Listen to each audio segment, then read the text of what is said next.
Tonight, an election year budget. The budget I've tabled is the budget that I support. London's mayor coming in low with this year's property tax increase. Plus, banking on the food bank. We're seeing people, older, younger, working class families. More Londoners in need of necessities than ever before. It's groceries, it's rent, it's gas, it's all of those things.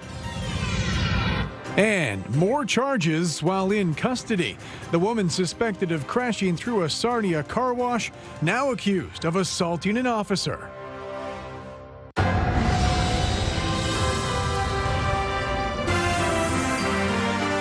CTV News with Carlyle Fiset. Good evening. Thanks for joining us. We begin tonight at City Hall and Mayor Josh Morgan's final city budget before next year's municipal election. He's proposing a 3.6% property tax increase, significantly lower than what council previously approved. With more, here's Brian Bicknell. In year 3 of the 4-year budget cycle, Mayor Josh Morgan says he managed to bring the tax levy increase to 3.6%. Down more than 40% from the previously approved tax hike of 6.4%. The new figure represents an average increase of $137 on the residential property tax bill. The budget I've tabled is the budget that I support, and that is a budget tabled at 3.6%. Among the big ticket items for the mayor's business cases for funding increases, the health unit would receive one-time funding of $2.3 million to retire debt, in addition to $709,000 for its operating funding request. London Middlesex Community Housing would receive an increase of $641,000 to offset budget pressures. Community housing is a critical asset and something that, we're the sole shareholder for. So underinvesting in those assets only catches up with us in the future. So they have an increase. A number of big ticket items for savings include $450,000 for stopping the multi-residential green bin cart pilot program, as building owners are responsible for the service. $6.4 million saved by getting out of funding development charge exemptions under new provincial guidelines. $1.5 million by reducing the police budget. $760,000 from increasing user fees for sports and recreation. $8.4 million from last year's surplus to be used for tax mitigation. $9.6 million from civic administration for budget right-sizing. There continues to be substantial debt reduction, which we're now seeing the dividends of. The mayor tables the budget on Tuesday, then council will have opportunity to deliberate and make any changes. Of course, the mayor can veto those changes if he chooses. Any further amendments to the budget would require 2/3 of council support. I know a few councillors behind the scenes are already working on amendments or cases they want to bring forward for consideration, so we're waiting to see what those are going to be. In the meantime, the mayor has also set the 2027 proposed budget increase at 4.7%. He calls it a framework to be decided on by the next city council. Brian Bicknell, CTV News. London police have laid impaired driving charges after a fatal crash this weekend. It happened at Trafalgar and Condor early Saturday morning. Police say several people were taken to hospital, 3 of them in critical condition. Since then, they say one of those patients has died. A 41-year-old man from London now faces several charges, including impaired driving causing death. One person was killed in a single vehicle crash in Meaford yesterday. According to provincial police, it happened Sunday afternoon on Side Road 16 between 11th and 12th line. They say the only person in the vehicle was a 46-year-old driver from Chatsworth who was pronounced dead at the scene. Hundreds of London households were without power this morning after someone crashed into a hydro pole. Hydro crews spent several hours this morning repairing the damaged pole on Upper Queen Street, rerouting traffic around the area throughout. Police say the crash happened early this morning and they aren't sure what caused it yet. Hydro officials say power was fully restored around the noon hour. Meanwhile, emergency crews closed Dundas Street near 100 Kellogg Lane this afternoon. They say a crash sent a minivan into a hydro pole. Police say 2 people were taken to hospital with minor injuries, and London Hydro crews were on scene there for repairs as well. Traffic lights are coming to an Elgin County intersection notorious for crashes. Brent Lale has more on the frequency of collisions and the reaction from neighbors who live nearby. From his backyard on Ron McNeil Line, Bob Rundle has seen dozens of crashes just a few hundred meters away. We've been here about 4 years now. In the past 2.5 years, I've seen numerous accidents at the corner of Dalewood and Ron McNeil. So I've been after the county for a couple of years now to do something at this intersection. So hopefully we don't have a fatality there. With more than 30 crashes in recent years, Elgin County's Committee of the Whole has approved immediate improvements to the intersection. The signal lights are coming here in the next month or so. We're hoping to have them in shortly, as quickly as possible. We reduced the speed through that area again to try and reduce the number of problems, and turning lanes will come in next spring. In hopes of reducing the number of crashes at the intersection, this week the county reduced the speed limit from 80 to 70 kilometers per hour. We oftentimes sit in our backyard, which backs on the Ron McNeil line, and it is high speed. It's a high-speed raceway here. Nancy Turnbull believes the speed limit decrease is only a starting point. Enforcement is key, Brent. Honestly, I've never seen anybody doing any speed enforcement here, and we've been here 19 years. So I think 70 is the start. The cause is human error, but and it's the contour of the road. Unless you look both ways several times, before crossing, you're going to get T-boned. I think with the lights going in, it definitely will make a difference. The $1.3 million cost of the project will be covered by the Intersection Improvement Project already approved in the capital budget. Brent Lale, CTV News. Good evening, I'm Rita Ismail. A great start to the work week. Lots of sunshine, clear conditions as we head into the evening as well. We're dealing with a ridge of high pressure, and that means beautiful blue skies for at least the next couple of days. We are tracking a few weather makers, though, and their timing could spell trouble for Halloween and trick-or-treaters. I'll walk you through an early look at the extended forecast and tell you if we're going to get a trick or a treat this Friday. Thanks, Rita. A new report released today suggests more Canadians are relying on food banks as their primary source of food. As Lauren Stallone reports, that seems to be the case here in London as well. The 2025 Hunger Count report from Food Banks Canada says poverty and hunger are becoming normalized in Canada, with nearly 2.2 million visits recorded in a single month this year. What it's showing is that food bank usage has doubled since 2019. It's been the same reality here in London. Jane Roy with the London Food Bank says it provides a source of food and nutrition to around 16,000 individuals. The report says that 1 in 5 food bank clients are employed, compared to 1 in 10 in 2019, something experts say points to a number of social issues contributing to food insecurity. It's groceries, it's rent, it's gas, it's all of those things that are essential to our day-to-day, essential to our basic needs. The report also highlights 1/3 of food bank clients in Canada are children, and 8.3% are seniors, up from 6.8% in 2019. And while the London Food Bank says it didn't see much of an increase in senior users, the demographic is certainly changing. We're seeing people of older, younger, working class families. Yeah, everybody. If you want to know what a food bank user looks like, look in a mirror. The CEO of Food Banks Canada is concerned and says the government needs to step in. We've been saying this for years. It doesn't feel like the urgency is reaching the halls of power in Canada. And it concerns me about the food banks themselves. How can we absorb this infinite growth? But it also concerns me as a country. As food banks continue to shift from a last resort to a necessity for some, the London Food Bank says it is thankful for donations from the community. We're here to help people. We know that the situation is tough out there for everybody, and so never feel like you can't come if you need the help. Lauren Stallone, CTV News. A 56-year-old London man was sentenced today for a rash of sex-related offenses involving 2 underage girls. The judge sentenced him to 7 years and 2 months in prison.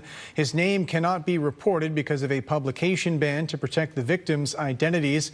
The court heard the assaults happened between 2012 and 2016. He was convicted on several charges, including sexual assault and drugging his victims. Sarnia police say they've now charged the woman accused of crashing a car through a car wash last week with assaulting an officer. Police released these images from their holding cells in Sarnia, where they say the woman got into a confrontation with an officer. The 62-year-old is from Windsor, previously accused of ramming a vehicle through a car wash entrance after entering in the wrong direction. Officials have said that caused roughly $30,000 in damage to the car wash. The Southold Fire Department now has a new fire hall in Talbotville. Planning for the facility goes back before the pandemic, costing roughly $4.3 million, built on land donated by a local St. Thomas business owner. The previous hall was limited in its amenities. This facility has more parking, a training room, plus twice as many bays and more storage space. It really gives us room to grow. So we had an old station that did us very well, but we were really tight in there. We had very limited room for training, very limited office space, and we had 3 fire trucks through apparatus in that hall. So we've got plenty of room for growth here, proper facilities for firefighter decon, personal hygiene, cancer prevention, storage, lots of training facility, office space. So yeah, we're really excited. It's been a rough start to the school year for several families in Huron County needing childcare. They've been scrambling to make it work after a local program was cut with staffing issues cited. As Scott Miller reports, those parents have been forced to scramble with no immediate solution on the horizon. Marnie Van Esbrook and her husband are doing their best to try and juggle parenting and their work schedules after the before and after school program at their child's school was shuttered 6 weeks before the start of classes. We've been alternating, leaving work early so that we can come and meet the bus here for 3:15 and making up the time throughout the week. So it's really burning us out. London Bridge says a shortage of early childhood educators led to the abrupt closure before and after school care at 2 elementary schools in Exeter and 1 in Hensel, closing 240 childcare spaces. A month later, parents are still scrambling to cope. It's a big loss in our community.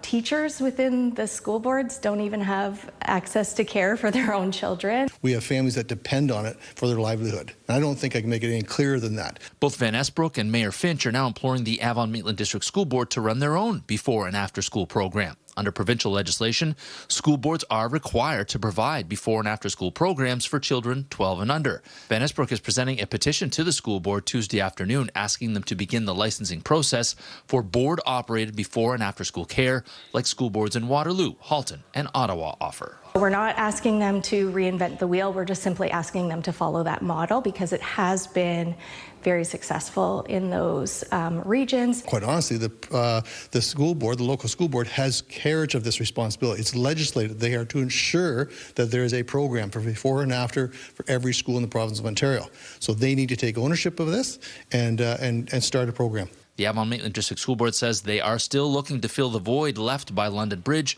with another third-party provider. A number of organizations initially expressed interest in partnering with us.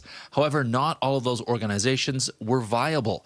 At this time, the board's primary focus is on securing a qualified third-party partner to ensure continuity and stability moving forward.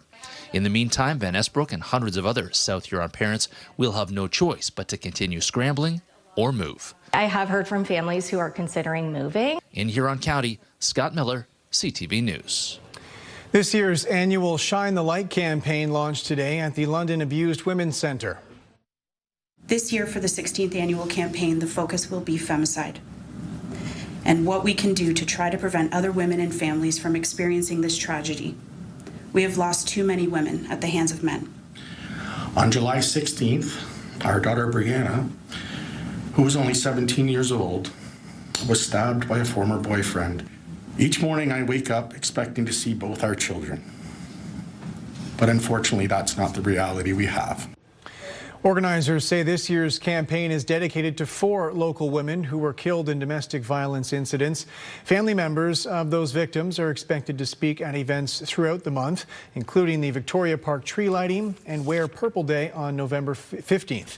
Organizers say they want stronger measures put in place to support victims. We need community involvement in order to raise awareness.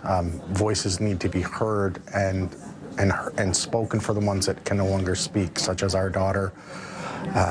Without that, it's a very, very difficult road to walk.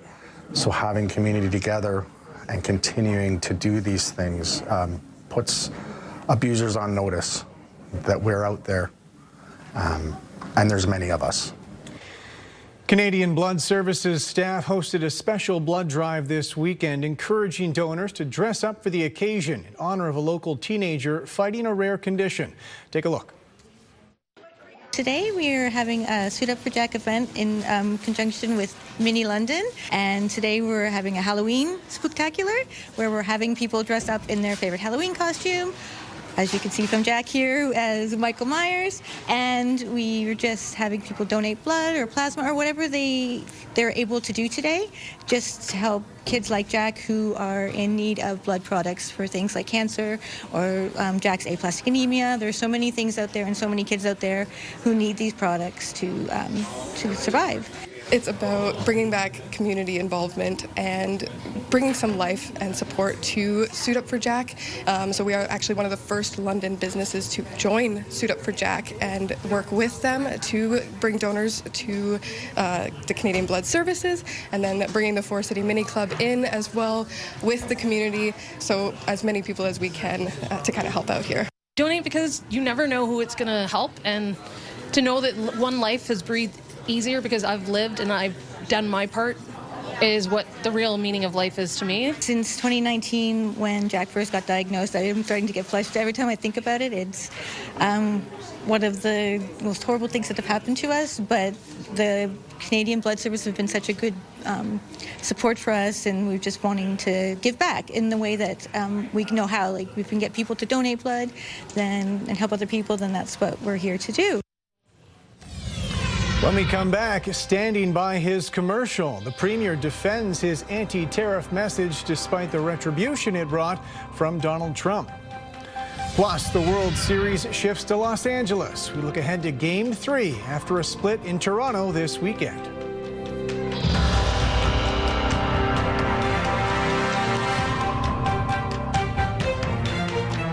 Download the CTV News app and stay on top of local stories as they unfold. We begin tonight with Ontario's latest. Customize your feed and watch live wherever you are. CTVLondon.ca, your home for news.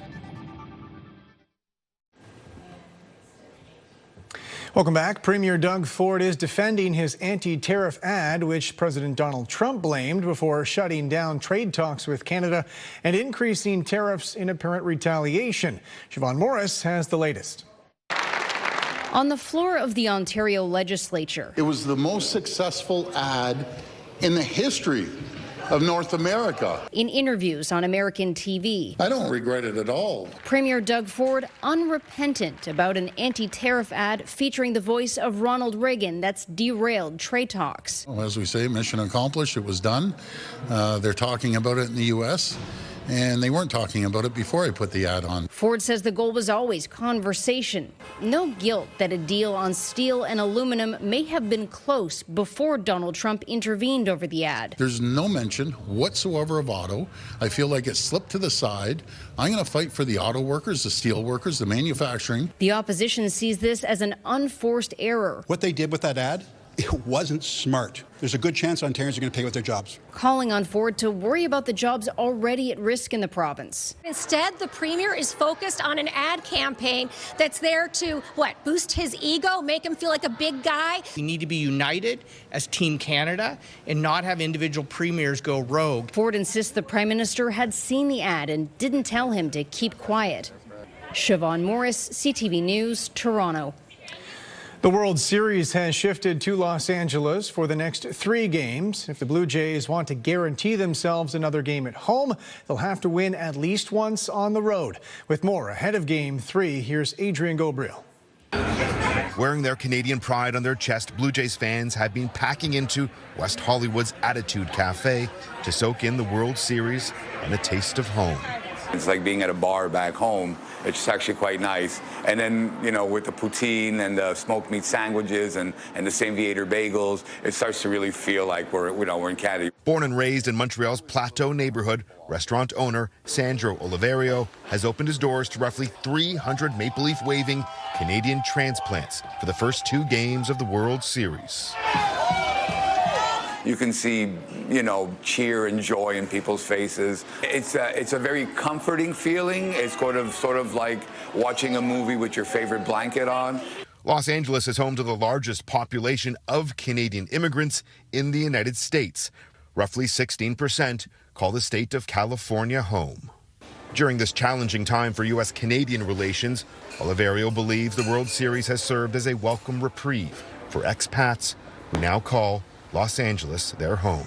I'm excited for Canadians that we have something to cheer for as a unity of citizens from Canada.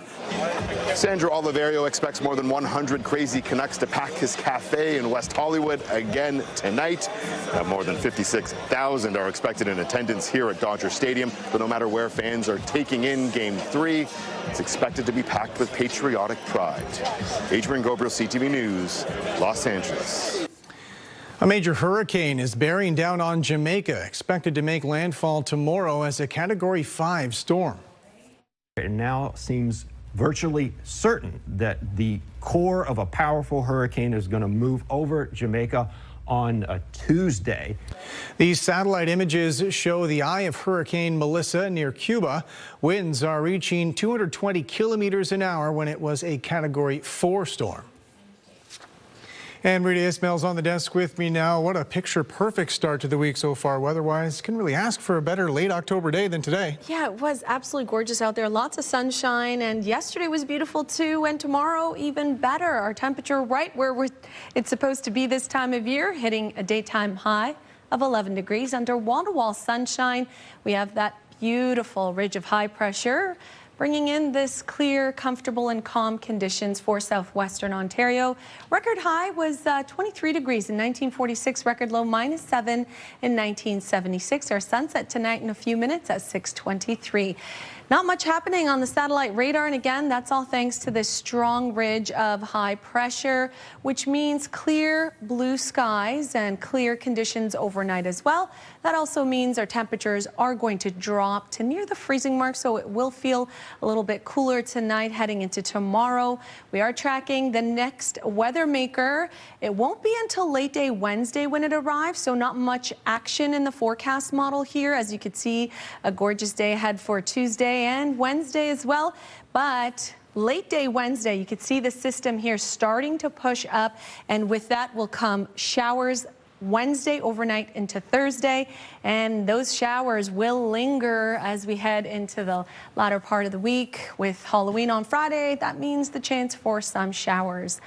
Overnight tonight, though, we are going to drop to 2 degrees. Chilly start to the day tomorrow. Our winds have been out of the east throughout the day today. They are going to subside and clear overnight, which is great. Tomorrow morning, we'll wake up to lots of sunshine, 1 degree around 8 a.m. when those kiddos catch the bus in the morning. Make sure they're bundled up. It will feel chilly with the winds out of the east, 20 kilometers per hour. Our high for tomorrow forecast to hit 13 degrees, so a couple degrees above what's normal for this time of year. Your 7-day forecast is brought to you by Metal Roof Outlet. So a gorgeous day in store for Tuesday. And then Wednesday, again, we'll start the day off with sunshine. It won't be until late in the day when we could start to see the clouds increase and that rain moving in overnight Wednesday into Thursday morning. Thursday will be an all-day rain event, up to 10 millimeters possible. The daytime high remaining on the mild side. It's when that system starts to exit, we will see the temperatures drop and sit below seasonal at about 8 degrees Friday through to Monday. As of right now, and it is still early, but But Friday for Halloween, it looks like we'll have rain. We're hoping and keeping our fingers crossed that it will slow down or come to an end by the time the trick-or-treaters head out the door. But of course, it is still 4 days away, so we'll keep our eyes out for that. Saturday, mix of sun and cloud, and then Sunday, mostly cloudy.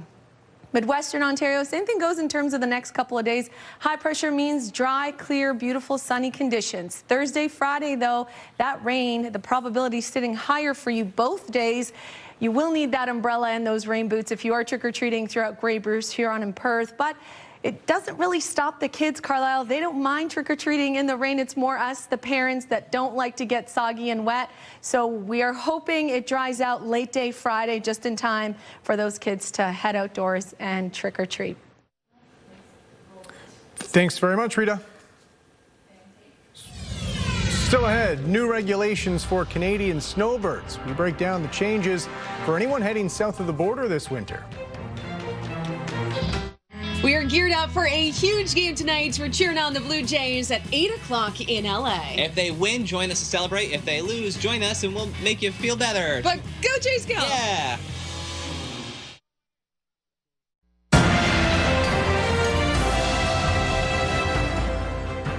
Ground beef products sold at a North London grocery store have been recalled. According to the Canadian Food Inspection Agency, meat products packaged on October 5th and 6th have been recalled from Pistachios Quality Meats because of possible E. coli contamination. Officials say the contaminated meat may not look or smell spoiled, but it can still make you sick. Canadian auto sector experts say the industry faces an existential threat in the midst of the U.S. trade war. They say the number of cars produced in Canada this year has dropped more than 50% in the last 2 decades, before factoring in the challenges of 2025. Colton Prell reports. We don't want your cars, in all due respect. They're losing a lot of companies in Canada. He wants to make cars, we want to make cars, and we're in competition. Donald Trump has been very clear. Vehicle manufacturing in Canada needs to come second to American production. Now, this Canadian business leader says Canada needs to consider cutting its losses. There are a lot of jobs at stake in the auto industry. They're not coming after our parts sector, they're coming after our cars. Canada's auto sector took a pair of heavy hits in October. Tuesday, General Motors announced it's ending production of its electric parcel van at the plant in Ingersoll, Ontario. The move came days after Stellantis announced planned production of the Jeep Compass in Brampton would happen in Illinois instead. Making the vehicles is, pound for pound about twice as valuable as making most parts. Experts call Trump's policies an existential threat to the industry, but warn they'll take time to come into full effect. Putting up a new automotive assembly plant can cost anywhere from $5 to $6 billion and take anywhere from 7 to 8 years. Meanwhile, American auto giants announced massive windfalls this week after new White House subsidies for U.S.-produced vehicles. The changes in policy, the proclamation that happened last Friday, gave us $1 billion of benefit. Detroit's big three automakers make up 20% of the roughly 700,000 light vehicles made in Canada in the first half of 2025. This week, Ottawa punished GM and Stellantis for decreased Canadian production by lowering the number of vehicles they can import into the country tariff-free. This former auto exec says those measures should instead focus on boosting Canadian production from non-American automakers. I think as we move forward and look at, what's the industry of the future, you want to put as many incentives in place that don't cost taxpayers money. Colton Prale, CTV News, Ottawa. A Canadian couple in their 70s say they were scammed out of more than $1 million, convinced by criminals their bank account was in jeopardy when it was not. As Pat Foran reports, it all started with a simple pop-up ad. In Brantford, a couple were living their lives and enjoying their retirement, but in March, while using their computer, a warning popped up. I couldn't get rid of it. I tried Control-Alt-Delete, and it wouldn't go away. It wouldn't turn off. The man and woman, both in their 70s, asked us not to identify them as they're still coping with losing their entire life savings. When they called the number on the screen, they were told their accounts had been hacked and it appeared he was involved in criminal activity. My SIN number had been compromised and was being used for money laundering by a criminal organization that was involved in child pornography, human trafficking, and drugs. They were told their money in the bank was at risk of being stolen and they needed to get it out to protect it. After 2 months of grooming the couple with daily calls, they told them to take their money out by purchasing gold bars and to put some in a Bitcoin machine. They purchased $900,000 in gold and over $100,000 in Bitcoin. The criminals said they would hold on to the money to keep it safe and give it back when the investigation was complete. Despite warnings from their bank, they still went through with it. But our financial advisor warned us. Yeah. She said, oh, this sort of sounds like fraud. Eventually, when they had no more money to give, the scammers cut off all contact with them. That's when they realized they'd been duped. Oh, we're devastated. It sounds very foolish that somebody would do something like this, but it was the trust that was built up over 5 months. Every day, Canadians are losing their life savings. The Canadian Association of Retired Persons, CARP, says banks need to do more to protect vulnerable seniors from scams. Canadian banks should be doing more beyond education, but really setting up the infrastructure to protect seniors. The couple says they're now financially ruined, and the chance of recovering any of the funds is almost zero. It was money that we invested over our lives. It was money that we inherited. It was money from the sale of our house. It was money we were going to leave our son. Pat Foran, CTV News. Market numbers in Toronto, the TSX was off 77 points to start the trading week. In New York, the Dow rose 337, the Nasdaq was up 432. The Canadian dollar was up about 1/10 of a cent today. On commodities, gold dropped about $120 an ounce, and oil lost 19 cents a barrel. Still to come, making sure kids of all abilities can get their treats. The accessibility movement here in London, helping everyone get the most out of Halloween. 5K a day is back on 97.5. Virgin Radio. Listen to Jeff, KP, and Backstage Ben for your chance to win $5,000 every weekday. 5K a day. Virgin Radio. Welcome back. The Prime Minister took questions from media today for the first time since President Donald Trump terminated trade talks with Canada. Mark Carney says before that, progress was being made. With more on where things stand now, here's Judy Trin. The Prime Minister began his day with a meeting with Malaysia's Anwar Ibrahim, the fourth leader from Southeast Asia that he has sat down with at ASEAN. But the one-on-one he needs is slipping out of reach. Whether it's provincial or Canada itself, they all knew exactly what the end was. I don't want to meet with them. No, I'm not going to be meeting with them for a while. Mark Carney revealed he has not spoken to Donald Trump since the U.S. president broke off trade talks on Thursday. Trump ended negotiations over an anti-tariff ad that the Ontario government commissioned, just as the federal team was close to getting tariff relief for steel and aluminum. The Prime Minister was asked if he was upset with Doug Ford. You can get unexpected twists and turns, and you have to keep your cool. We had made progress, to repeat, and we stand by the progress that had been made. Trump is also threatening to add 10% more tariffs on top of existing ones. When those take effect is uncertain. It's a stunning reversal from Carney's last White House visit just 3 weeks ago. How did your relationship with Donald Trump go south so fast? It's a question for him.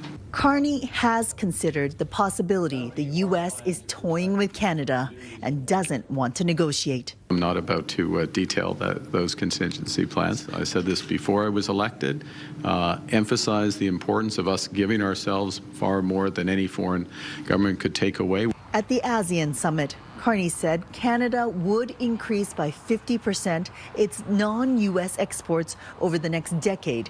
That would amount to $300 billion. Trump may not want to sit down with Carney, but the president of China does. Xi Jinping and Carney will have a bilateral meeting in South Korea.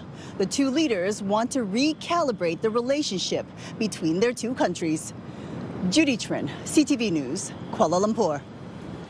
Canadians entering the U.S. will soon have to agree to have their photo taken. According to new rules from the U.S. Homeland Security Department, it will apply to all foreign travelers no matter how they cross. It's part of a larger project collecting biometric data introduced several years ago. This will also be the first full Snowbird season since the new rules came into effect last spring, requiring Canadians visiting America for more than a month to register with the U.S. government. With more on how best to prepare for that process, here's Allison Bamford. Every fall, Brian Rose drives south to escape Canada's winters. He's spending 6 months in Florida like he has for the last 22 years. U.S. Customs has always been good to us. It's a couple of quick questions, couple quick answers. But this year, the Snowbird was prepared for a lengthier process. He filled out documents ahead of time, wanting to comply with new rules issued this spring. The Alien Registration Act requires Canadians to register if they enter the U.S. by land and plan to stay for 30 days or longer. We got to the border here 2 days ago, and the guy says, all you need is a passport. We've been hearing about a lot of inconsistencies. Depending on the border officer and crossing, experts say some snowbirds might have to register at the port of entry, which could require their fingerprints, photograph, and a $30 fee. If they aren't asked to do that, travelers will have 30 days to register with U.S. Citizenship and Immigration Services. There's no cost to do it. It takes about 5 or 10 minutes to register online.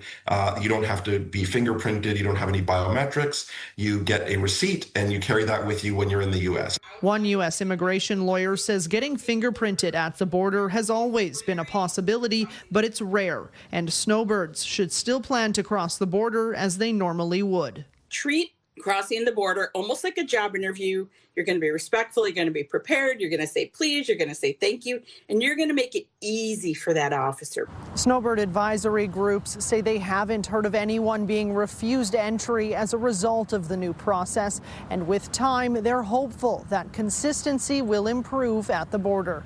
Allison Bamford, CTV News, Saskatoon. Tomorrow on CTV News, born in the cells of the historic Chatham Jail, a locally produced film is earning big screen buzz and a prestigious invitation. Tomorrow on CTV News at 6.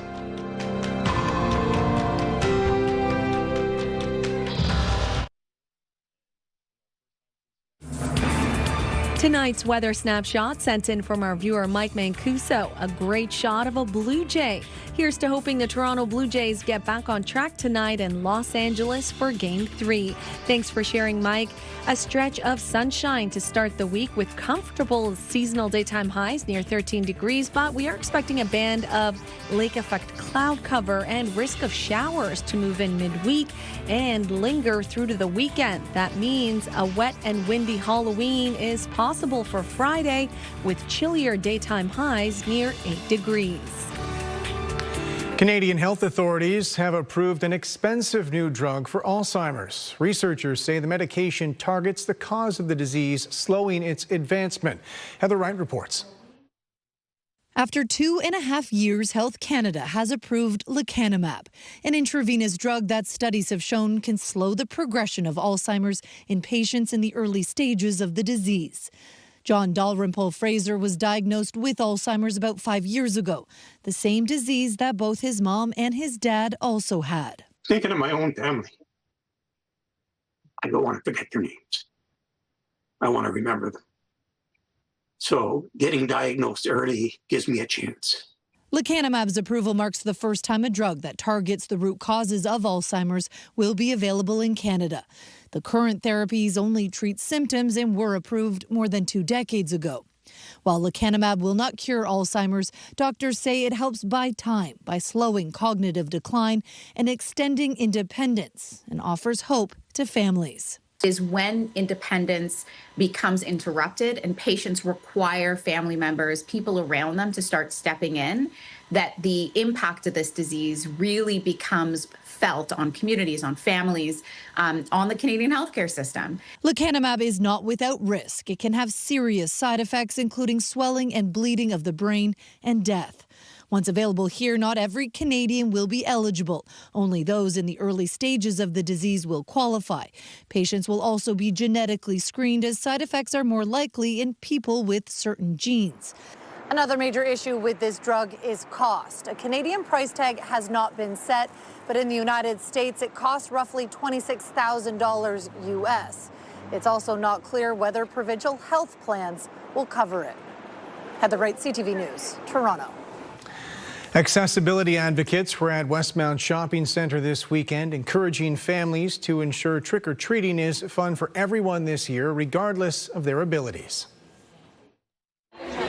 Halloween is a time when most kids get to celebrate and participate and play with their friends. And for our clients, sometimes there are barriers to getting them to participate the same way that their peers get to. So events like today allow them an opportunity to be kids and to have fun and to do what all their friends and their siblings and their neighbors get to do, but also teach the community about how to be a little bit more inclusive so that our clients can participate on the real day as well. We're offering tips like bringing your Halloween experience curbside, bring it down, get away from that long lane and those stairs so that it's accessible for all children.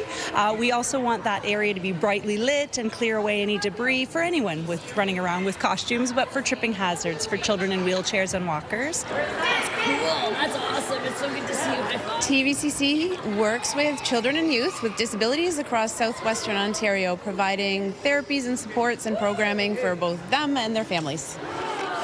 If you want to support children with their walkers and wheelchairs, splinting, casting, adaptive fitness, therapeutic pool, speech therapy, autism therapies, all kinds of programming, Children's Health Foundation and childhealth.ca is where you can make a donation. Hundreds of costumed Londoners flooded downtown this weekend for the annual Candy Crawl hosted by 23 local businesses. Take a look. Say trick or treat. Happy Halloween. We're here because it's Halloween. It is our spooky season. This is our favorite time of year, obviously. I am the Pumpkin King.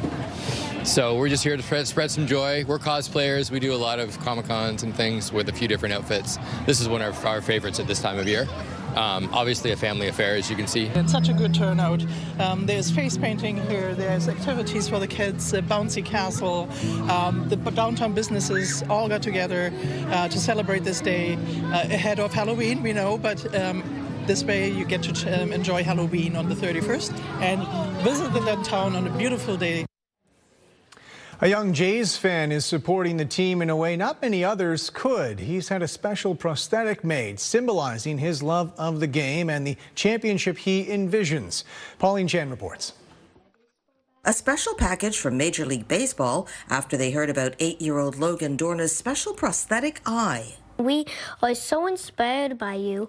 It must be so exciting for your Blue Jays to finally be back in the World Series. Logan was diagnosed with retinoblastoma, a form of eye cancer, when he was 6 months old. When he was about 2 weeks old, I started to see a strange glow in his left eye, and it would only be there whenever I was taking his photo or video using flash on my smartphone, and then I started to see it more often. It was approximately 6 weeks post-op that he received his custom-made prosthetic eye. Since then, he's had several special designs. The second one I got was Wreck-It Ralph because the movie just came out and I love the movie. I did Mario for my third, Kirby for my fourth, and the Zelda Triforce for my fifth. Then last month, the young Jays fan was due for a new prosthesis. Logan's special prosthesis was made about 3 weeks ago when the Jays found out they'd made it to the playoffs. The prosthetics now are made from a heat-cured, medical-grade acrylic plastic. Matthew Milne is Logan's ocularist. He wanted a Blue Jays eye made to celebrate the Blue Jays making the World Series, so he specified that he wanted the Blue Jays logo, the stitching, and a golden iris to celebrate the occasion. Logan says the gold is to remind him of the glow from his eye when his mom first spotted the tumor. And he says his favorite Jay is Max Scherzer. Because he has two different colored eyes, brown and blue. Logan has vowed to keep his prosthesis in place until the Jays win the World Series. Pauline Chan, CTV News. Finally tonight, a speculative wager with a big-time payout. Allison Hurst has more on the Toronto man who bet on his favorite teams and cashed in. Yeah, the most iconic moment in Blue Jays history. and maybe we're going to have one more that be right alongside it. Max Wolfish has a collection of Blue Jays memorabilia that's nothing to shake your head at. On his big day, they had to show his most iconic moment. And there's one thing the season ticket holder didn't bobble. This bet, turning $93 into a little more than $100,000. It still feels like so surreal that this actually happened. In November 2024, Wolfish made the bet on his favorite teams, choosing the Philadelphia Eagles to win the NFC Championship. Fly, Eagles, fly to Super Bowl 59. They did. He chose Canada to win the Four Nations face-off. They did. He chose the Leafs to win the Atlantic Division. The Leafs have won the Atlantic Division. They did. And finally, he chose the Blue Jays to win the American League Championship. They did, and Wolfish was there to see it happen. What a win, what a moment. I was kind of just sat there in disbelief for like 10 minutes, and then I was like, I gotta go downtown. The couple isn't taking the windfall lightly. A good part of it's gonna go into investments. But they are going on a trip to celebrate. We did book a trip to go to Vegas, not to gamble it all the way, but to go see the Leafs beat Mitch Marner and the Knights in January. And we'll see. I bought my dog some toys and shoes. Throughout the year, he was realistic about the unlikely odds. I'm not here to promote gambling. Everybody can do this. I was very at peace to lose the $93 if it didn't work out. But chose 93 to give him some luck. My late father, he was a big fan of the Leafs, and his favorite player was Doug Gilmour, who wore number 93. So I remember as a kid going to watch his men's league hockey games, and he'd wear 93. And to this day, that's the number that I wear when I play my sports. Wolfish says when it comes to the Jays, the job's not done. He hopes to see them win the World Series. Allison Hurst, CTV News. That's it for us. Thanks for watching. For your latest local headlines, you can always head to our website. I'm back tonight with your late news after Monday Night Football. Bye for now.